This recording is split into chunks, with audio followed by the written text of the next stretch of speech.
పెళ్ళైన వాళ్ళు చెప్పండి. మూడో వాళ్ళు వచ్చి ఎవరైనా మీ ఆయన సంగతి మీకు తెలుసా అంటే మీరేమంటారు? మా ఆయన సంగతి నాది లేకపోతే నీకేం తెలుసు, నోరు మూసుకొని పొమ్మంటారా?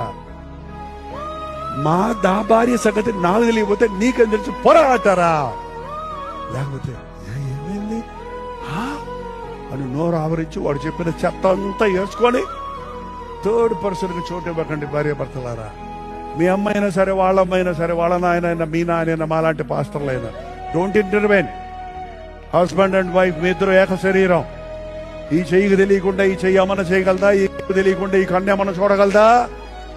ట్రై చేయండి. ఈ కన్ను ఇటు, ఈ కన్ను ఇటు చూసేటట్టు. అలాంటి ఐక్యత ఉండాలి మీలో. అప్పుడు అపవాదికి అక్కడ చోటు ఉండదు. ఇద్దరు కలిసి ప్రార్థించండి భార్య భర్తలారా. ఇద్దరు కలిసి ప్రార్థిస్తే అపవాదికి అక్కడ చోటు లేదు. నీ కడుపున బిడ్డలు గొప్ప వాళ్ళు అవుతారు. అప్పుడు మీ బిడ్డలు దేవుడి ఆశీర్వాదాలతో పెరుగుతారు. అప్పుడు